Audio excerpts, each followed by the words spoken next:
Hello student, आपका स्वागत है टॉप 5 क्वेश्चन सीरीज में।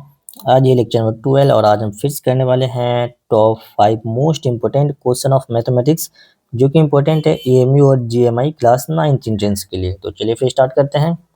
मेरे भाई ऑलरेडी मैंने आपको 11 लेक्चर यहाँ पे प्रोवाइड कर दिया है, यह है 12 लेक्चर। तो जिसमें देखिए जो फर्स्ट क्वेश्चन है बहुत इंपॉर्टेंट क्वेश्चन है, इससे आपके एग्जाम हॉल में कई बार क्वेश्चन बने हैं और इस बार भी आने की पॉसिबिलिटी बहुत ज़्यादा है।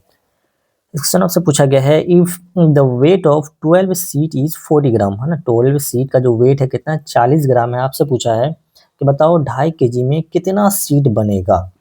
तो इसमें देखो एक चीज ध्यान रखिएगा कि ये आपको ग्राम में गिवन है और यहाँ पे केजी में गिवन है। जब भी ऐसा क्वेश्चन हो सबसे पहले इन दोनों का आपको यूनिट को सेम करना है।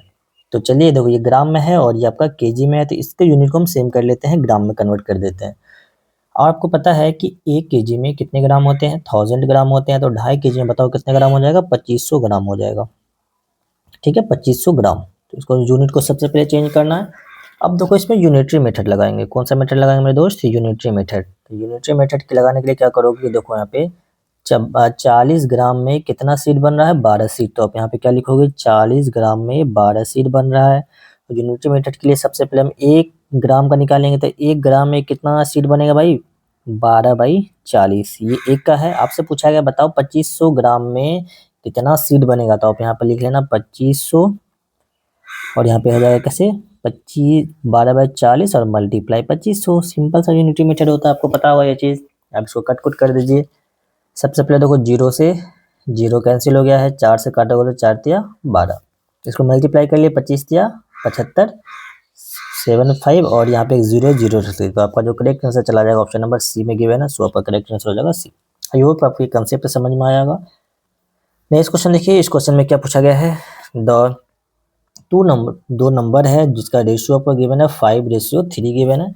कह रहा है कि ये दोनों नंबर जो होता है आपस में डिफर करता है बाय 18 से, बताओ नंबर कौन सा होगा। तो यहाँ पे देखो एक वर्ड है डिफर। तो डिफर का मतलब क्या होता है मेरे भाई, माइनस करना। इसका मतलब क्या होता है, माइनस करना।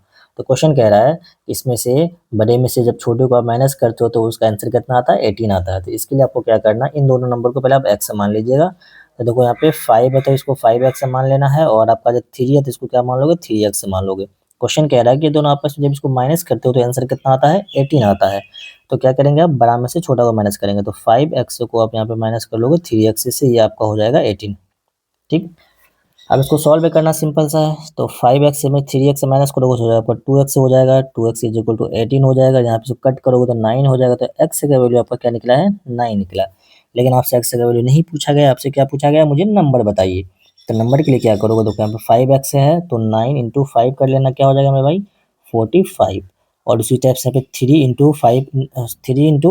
3 करोगे तो क्या हो जाएगा, 9×27। तो ऑप्शन नंबर यहाँ पे देखो कहाँ पे गिवन है, 45 और 27। ऑप्शन नंबर ए में गिवन है, यहाँ पर करेक्ट आंसर हो जाएगा। आइए नेक्स्ट क्वेश्चन। बेहतरीन सा क्वेश्चन, इसमें आप स्टार पॉइंट लगा सकते हो, बहुत इंपॉर्टेंट क्वेश्चन है ये। इस क्वेश्चन आपसे पूछा है कि बताओ shape obtain on joining the point. आपको ये पॉइंट 4 पॉइंट दे रखा है ना, पॉइंट 1 2 3 4, ये 4 पॉइंट को जब आपस में आप ज्वाइन करते हो तो इसमें कौन सा शेप बनेगा। तो ऐसा क्वेश्चन कभी भी देखो, ये क्वेश्चन अक्सर आपके एग्जाम में पूछा जाता है। तो ऐसा क्वेश्चन है तो सबसे पहले आप यहाँ पे एक्स एक्सिस ड्रॉ कर लीजिए। देखो ये एक्स एक्सिस होता है और ये होता है आपका वाई एक्सिस, ये आपको पता होना चाहिए। और साथ के साथ आपको ये पता होना चाहिए आपका पॉजिटिव एक्स एक्सिस होता है, ये पॉजिटिव वाई एक्सिस होता है, और इसका जस्ट ऑपोजिट यहाँ पे माइनस एक्स एक्सिस होता है और यहाँ पे माइनस वाई एक्सिस होता है। और एक चीज मैं आपको बता दूं, यहाँ पे एक्स्ट्रा पॉइंट है ये। तो देखो ये जो होता है ना, ये एक्स, ये वाला जो होता है इसको फर्स्ट क्वाड्रेंट कहते हैं, ये आपका सेकंड क्वाड्रेंट कहलाता है, ये आपका थर्ड क्वाड्रेंट कहलाता है, और ये आपका फोर्थ क्वाड्रेंट कहलाता है। आपसे पूछा जाता है बताओ टोटल कितने क्वाड्रेंट होते हैं, 4 होते हैं। तो इसका आपको साइन पूछा जाता है, बताओ फर्स्ट क्वाड्रेंट का साइन क्या होता है। तो याद रखिएगा मेरे भाई, देखो यहाँ पे इसको कैसे याद करोगे, ये भी प्लस और ये भी प्लस। तो देखो यहाँ पे क्या हो जाएगा, दोनों साइन यहाँ पे इसका प्लस हो जाएगा। ठीक है, तो इसमें दोनों साइन से क्या होगा, प्लस और प्लस। तो यहाँ पे एक्स का साइन भी प्लस होगा और वाई का साइन भी प्लस होगा। तो आपसे पूछा जाता है कि बताओ फर्स्ट क्वाड्रेंट का साइन क्या होता है, आप क्या बोलोगे सर, पॉजिटिव साइन होता है दोनों। उसी टाइप से यहाँ पे देखो सेकंड क्वाड्रेंट का क्या साइन होगा मेरे भाई, एक्स का क्या है, नेगेटिव, पहले एक्स लिखते हैं इसलिए यहाँ पे माइनस और प्लस, है ना, माइनस और प्लस हो जाएगा। उसी टाइप से थर्ड क्वाड्रेंट देखोगे तो इसमें दोनों माइनस हो जाएगा, माइनस माइनस। और फोर्थ अगर देखते हो आप तो यहाँ पे देखो एक्स प्लस है तो पहले प्लस लिखते हैं फिर माइनस लिखेंगे। तो ये आपको पता होना चाहिए। जो फर्स्ट क्वाड्रेंट है उसका प्लस प्लस साइन होगा, सेकंड क्वाड्रेंट है देखो यहाँ पे माइनस प्लस होगा, और यहाँ पे थर्ड में देखो ये भी माइनस ये माइनस, इसलिए दोनों माइनस हो जाएगा। फोर्थ क्वाड्रेंट में देखोगे तो ये प्लस और ये माइनस, तो यहाँ पे प्लस माइनस होगा। तो आई होप तो ये साइन आपको समझ में आया होगा। अब इसी के अकॉर्डिंग आपको यहाँ पे ड्रॉ करना है। तो यहाँ पे देखो यहाँ पे कितना मैक्सिमम, यहाँ पे कितना नंबर था, 4 तक है। तो आप यहाँ पे लाइनिंग इसमें कर लीजिए, नंबरिंग कर लीजिए 1 2 3 4, 1 2 3 4, 1 2 3 4, 1 2 3 4। तो अब देखो पहला क्या है, पहला है कि भाई -2 एंड 2, -2 एंड 2 मतलब कि माइनस और प्लस, माइनस और प्लस देखो कहाँ पर है, तो ये वाला क्वाड्रेंट में आएगा, मतलब ये सेकेंड क्वाड्रेंट में आएगा। दोनों 2 2 है तो देखो यहाँ पे 1 2 1 2, तो आप इसको यहाँ पे कहीं ये पॉइंट आ जाएगा। उसी टाइप से सेकंड देखोगे यहाँ पे ये दोनों में प्लस है ना, दोनों में प्लस साइन है, तो प्लस प्लस देखो कहाँ पे है, प्लस प्लस है फर्स्ट क्वाड्रेंट में, तो यहाँ पे आपका आ जाएगा प्लस। उसी टाइप से आप देखोगे सर इसमें, तो इसमें है माइनस माइनस, दोनों माइनस है, ये भी माइनस है, ये भी माइनस है, ये तो आएगा थर्ड क्वाड्रेंट में। लेकिन अगर देख तो ये पहला जो वैल्यू होता है वो पहला होता है आपका एक्स का वैल्यू, पहला किसका वैल्यू होता है, एक्स का होता है, दूसरा होता है वाई का वैल्यू। तो यहाँ पे आप देखेंगे तो एक्स में आ जाओ 4, 1 2 3 4, एक्स में 4 और वाई में आप आ जाओ 2, तो ये यहाँ पे कहीं पे वेरी करेगा।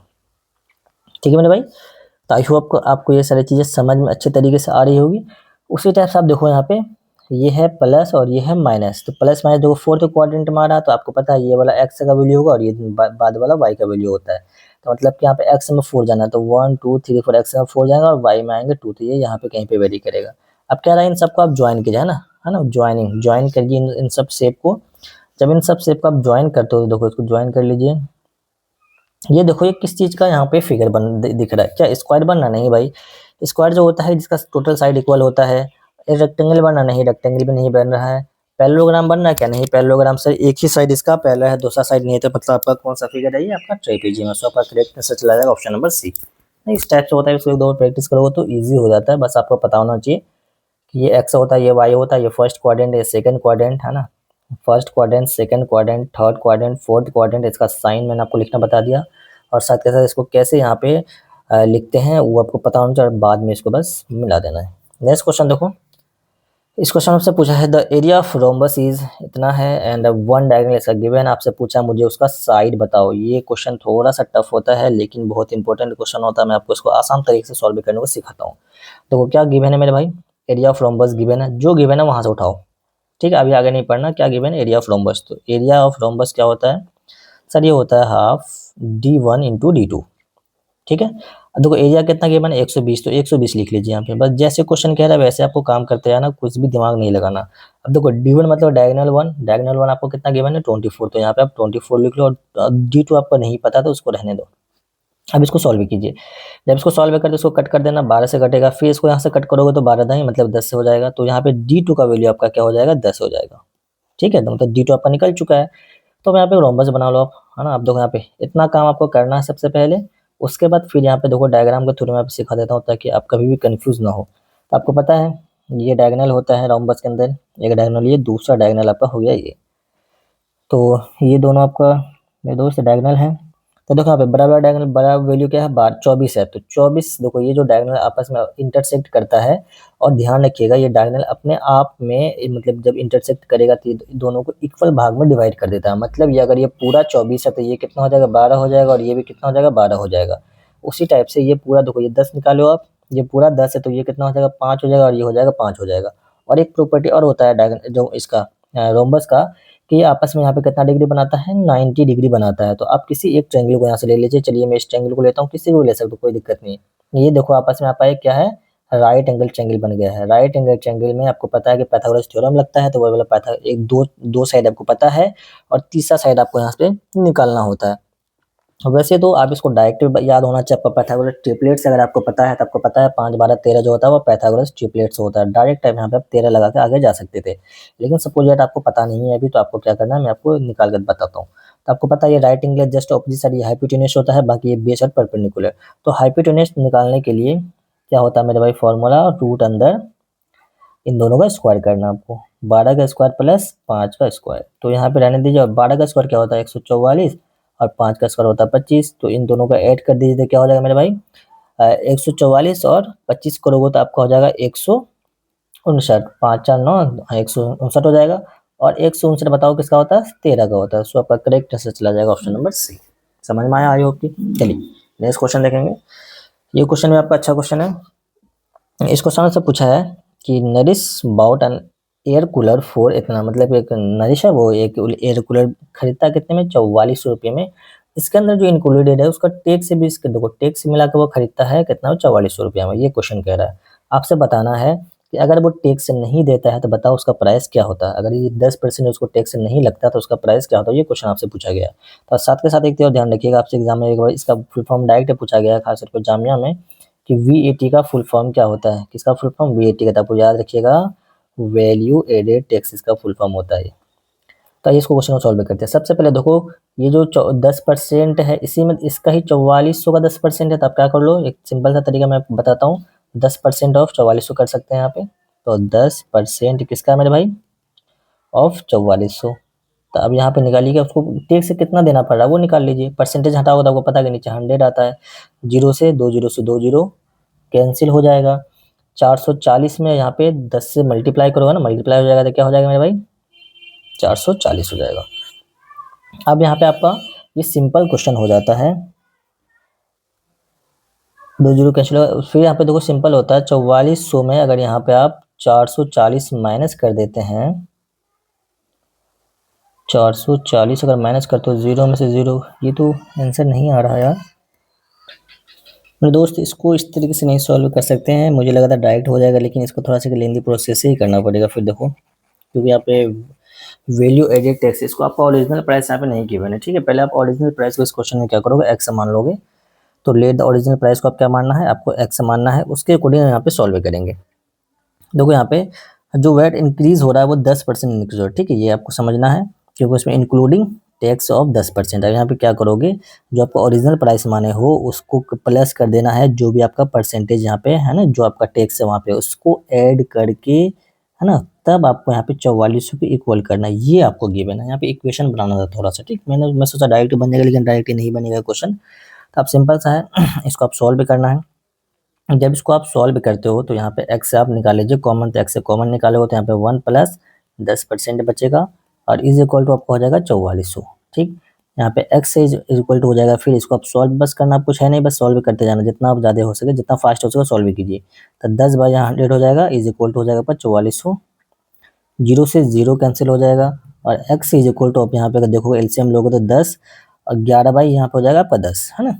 एलसीएम अगर लेते हैं तो 11 बाई यहाँ पे 10 हो जाएगा, और इज इक्वल टू हो जाएगा 4400। और यहाँ से x का वैल्यू निकाल देना है आपको 4400, और ये उधर जाके मतलब चेंज हो जाता है, नीचे का ऊपर, ऊपर का नीचे। तो आप यहाँ पे ऊपर 10 कर दीजिए और नीचे 11 कर दीजिए, तो आपको पता होगा, बेसिक बात है। तो यहाँ पे हो जाएगा 11 चौको 44 और जीरो। तो सो आपका यहाँ पे x का वैल्यू क्या हो जाएगा मेरे भाई, 4 में 400 इंटू 10 हो जाएगा 4000। तो आपका करेक्ट आंसर चला जाएगा ऑप्शन नंबर बी, ठीक। तो आई होप आप ये क्वेश्चन समझ में आएगा, सिंपल सा होता है। नहीं, आपको ओरिजिनल प्राइस नहीं गिवन था, ओरिजिनल प्राइस को यहाँ पे मैं इसको ओरिजिनल प्राइस लेकर चल रहा था, लेकिन नहीं, ओरिजिनल प्राइस नहीं है, या ओरिजिनल प्राइस आपको एक्स मान के निकालना पड़ेगा। आई होप कि आपको ये क्वेश्चन अच्छी तरीके से समझ में आया होगा। अगर वीडियो अगर पसंद आती है तो इसको आप सब्सक्राइब जरूर किया कीजिए, अपने दोस्तों के साथ जरूर शेयर किया कीजिए, और लाइक करना तो बिल्कुल ना भूलें। चलिए मिलते हैं फिर नेक्स्ट वीडियो में, तब तक के लिए अपना ख्याल रखें, अच्छे से पढ़ाई करते हैं।